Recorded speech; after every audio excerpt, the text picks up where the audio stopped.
When do you think PayPal can sort of shake off that Pinterest report? You know, it's a good question. I mean, I think a lot of investors really want to see that fundamentals are still really strong first, and hopefully we'll get some of the sense of that tonight.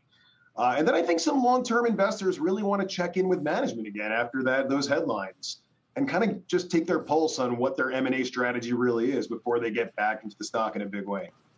Do you think it's specific to PayPal, or are there sort of lingering curiosities about models at Square and maybe some of the legacy credit card processors? Look, that's a great point. I mean, there's been a real bifurcation across the fintech universe for investors looking at the new names and what a lot are considering the legacy stocks. But look, the good news, I think, for Square and for PayPal is I think most investors would put them in that winner's camp, considering they have everything from buy now, pay later to crypto, their digital wallet. They really check a lot of the boxes. So I think they'll get the benefit of the doubt, unlike some other stocks that have been struggling along that way.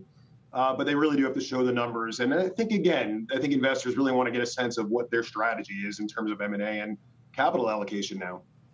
Darren, what is the significance of those Pinterest headlines from weeks ago to you? I mean, it seems to me for PayPal, there's so much work to do, potentially in brokerage, in small business banking, so many. I mean, you know, Stripe has so much growth already, and PayPal could compete with that.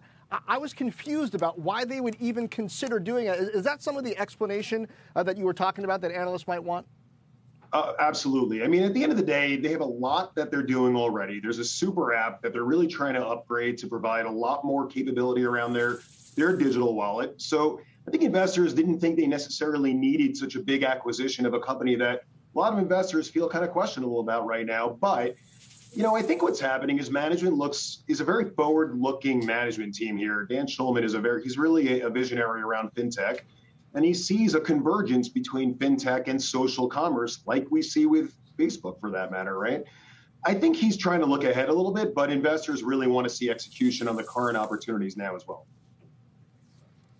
Yeah, speaking of the current opportunities, Darren, I'm wondering what numbers you're most interested in when we get those earnings tonight. I mean, if you look at Square, we saw a deceleration of the Cash App. Do you think we'll see something similar in PayPal? I know there has been some question about whether there's been a slowdown in downloads of the PayPal app. What are the numbers you're watching for an indicator of what's ahead?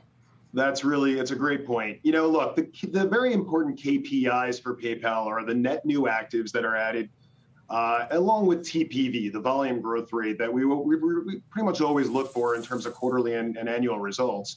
The company's talked about there being anywhere from 52 to 55 million and new actives added during 2021. And so for this quarter, we're hoping they can be roughly in line with that, let's call it 13 to 14 million range, to get us to skew up to that level for the full year. But as you said, some of the app downloads have been a little light. Now, churn has also been down a lot, so we still think they should be in line with those numbers. And then when it comes to TPV growth, we're still looking for very strong growth, albeit against tougher comps.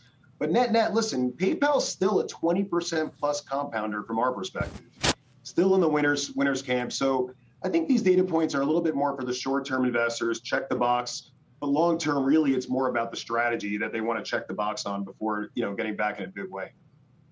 Hey, finally, for the space at large, we're watching a lot of pictures this morning of international visitors coming back into the United States for the first time in 19 months. Do you think cross-border is going to be material for the sector at large? Oh, my God. It's a huge opportunity. When you consider Visa and MasterCard, we've talked about this before, but almost all of the key names in our coverage universe have an extremely important exposure from cross-border because it's such a monetizable, high-yielding transaction.